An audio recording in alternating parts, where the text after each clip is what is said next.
Stéphanie achète de la cocaïne toutes les semaines et ne peut plus s'en passer. Là, il y a environ un demi-gramme.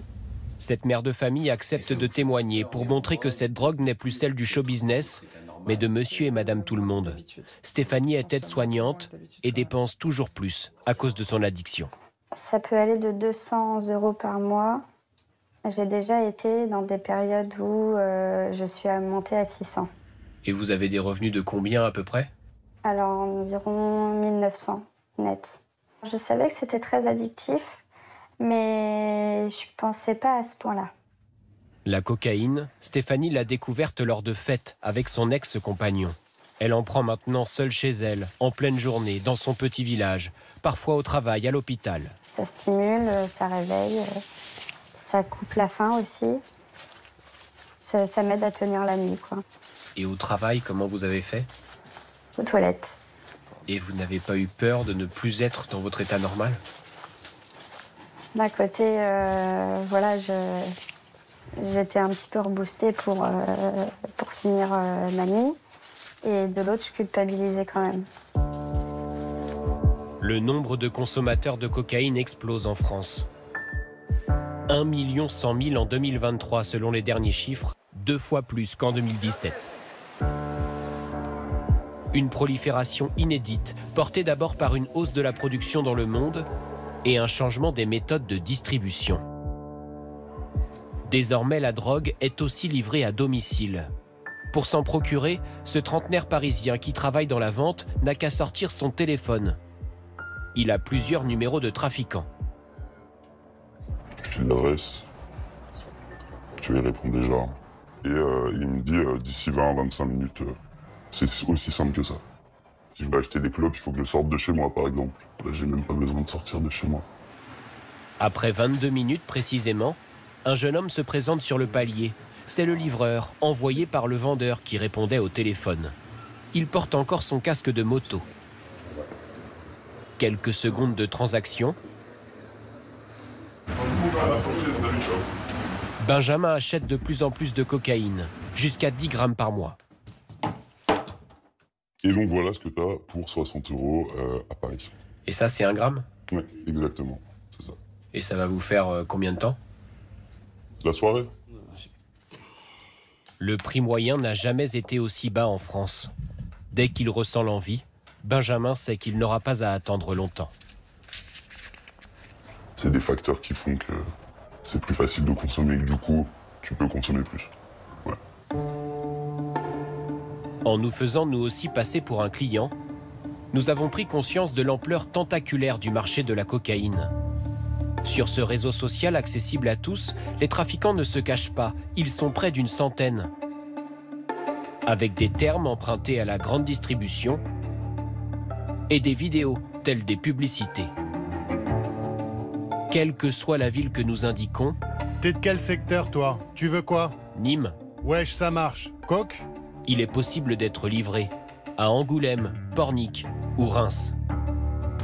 Pourquoi cet intérêt massif des trafiquants pour la cocaïne? Sur la Côte d'Azur, nous avons rencontré un homme qui affirme en avoir vendu pendant 6 ans. Il était avant cela spécialisé dans le cannabis. La coque, c'est tout petit, ça rapporte plus. Donc c'était simple. Et c'est discret. Le mec, il va taper chez lui, dans les toilettes, en boîte ou quoi. Le shit, il va le fumer dans la rue, il va le fumer dans sa voiture. Ça sent, les voisins, ils vont... C'était ça, moi, en fait. Lui ne dépendait pas d'un réseau.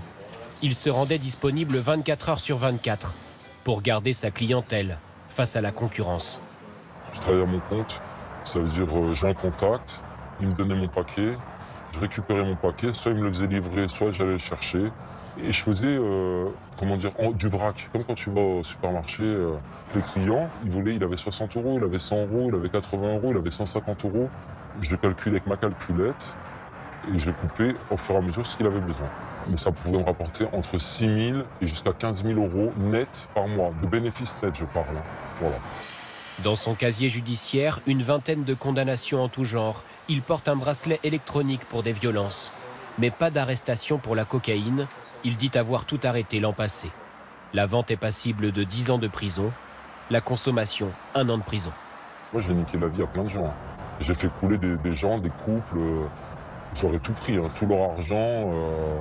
Est-ce que vous regrettez, ne serait-ce qu'un peu? Je regrette pas. Je regrette pas. Pour maximiser leurs revenus, les trafiquants ont modifié progressivement la composition de la poudre blanche, la rendant plus addictive. Ce laboratoire de police scientifique le remarque depuis une dizaine d'années. Ici sont analysées des drogues interceptées partout en France. Donc là, c'est de la cocaïne présumée. Elle a été saisie sur l'aéroport d'Orly. C'est une saisie de 10 kilos, a priori en provenance de Martinique. Habituellement, pour augmenter le volume, la cocaïne vendue dans la rue est mélangée à d'autres poudres, à l'aspect similaire. Mais c'est de moins en moins le cas. Alors, quels sont les résultats? C'est de la cocaïne sans produit de coupage. La pureté moyenne est passée de 49% en 2013 à 73%. Forcément, plus la pureté du stupéfiant est élevée, plus le risque sanitaire existe. Pour les consommateurs, le chemin est donc encore plus complexe lorsqu'ils veulent sortir de l'addiction. Bientôt 4 mois que Caroline a dit stop. Simplement parce que j'ai commencé à tout perdre dans ma vie de A à Z, petit à petit. Je ratais le travail, donc j'ai perdu mon boulot. J'ai cassé 2 voitures. J'ai perdu tous mes amis qui étaient sains. Et je procrastinais, je ne faisais plus rien de ma vie, en fait, clairement. Elle a rendez-vous avec une addictologue, car le sevrage est éprouvant. Bonjour. Bonjour madame. Comment allez-vous? Allez-y. Il n'existe pas de produit de substitution ni de traitement. Caroline doit contrôler des pulsions, des envies de drogue et d'alcool. Alors? Ce qui m'embête vraiment, c'est que je suis anxieuse, en fait, en permanence, puisque je ne peux plus fuir ni m'anesthésier. Son cerveau est en manque, elle doit trouver de quoi l'apaiser. Voilà. Et là, qu'est-ce que vous faites pour vous, comme activité physique, pour vous détendre? Je fais de la musculation et du cardio. Que du speed, quoi. Ouais. Vous prenez pas le temps un petit peu de vous poser? Non. Non. Et le yoga thérapeutique, vous y pensez? Un patient sur 2 ici est accro à la cocaïne. On dit qu'il faut une année. Une année parce que la première année, il y a un taux de 70% de risque de rechute. Et quand on passe à la deuxième année, on descend à 30%. Donc c'est long. C'est long, oui, c'est long. Bonjour à tous. Alors, Pour se donner du courage, ainsi qu'à tous ceux qui partagent cette addiction, Caroline raconte sa vie sans cocaïne sur les réseaux sociaux. Et là, je peux pas sortir parce qu'il y a trop de tentations. Tu peux avoir rechuté une fois et te dire, ok, c'est pas grave. T'es pas un ordinateur. Il y a tellement de choses qui ont bougé depuis que j'ai arrêté la drogue que c'est ça qui me fait tenir. Voilà. Une manière aussi de se sentir moins seule, elle a dû couper les liens avec les nombreux consommateurs de son entourage. Surtout que ce soit plus un tabou. Parce que les addictions, on n'a pas à avoir honte d'être addict. Des villes à la campagne, un même constat, toujours plus d'hospitalisations et de dégâts. Lésions nasales, malaise cardiaque, même sur des organismes résistants a priori. Théo était sportif, coureur longue distance, il avait 28 ans. Il est mort en juin dernier d'une overdose dans le Lot, où il vivait avec ses parents. Qu'il ne soit pas là aujourd'hui, c'est incroyable, inimaginable. Non, mais quand on voit la photo, vous le voyez comme ça, vous vous dites, non, ce gars-là, il prend pas de cocaïne, mais en fait, si, il en prenait. Une vie en apparence parfaitement saine. Un travail de conducteur d'engin qui le passionnait. Un rôle de pompier volontaire. Mais l'addiction le rongeait. Il en parlait à ses parents, son frère et sa sœur. La cocaïne avait développé chez lui de profondes angoisses et de la paranoïa à chaque rechute. Il avait l'impression qu'on lui en voulait, qu'on lui voulait du mal, que des gens le poursuivaient. Et il était parti dans les bois se cacher. Et là, on le trouvait en pleine crise.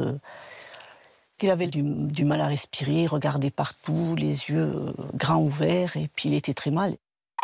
En 10 ans, Théo a fait 3 cures de désintoxication, mais c'est comme si la cocaïne le poursuivait. Il était très facile de se procurer le produit quand il en avait besoin. Nos petits villages sont remplis de dealers, finalement. Son entreprise, il l'attendait devant la porte, quoi. Quand ils sortaient à l'heure de la sortie, ils passaient devant l'entreprise pour montrer leur présence, donc susciter l'envie. Ça détruit une personne et son entourage. C'est vraiment quelque chose de grave, quoi. La famille de Théo vient de créer une association pour raconter son histoire dans les collèges et lycées. La cocaïne est encore trop souvent jugée inoffensive. C'est justement là l'un de ses plus grands dangers.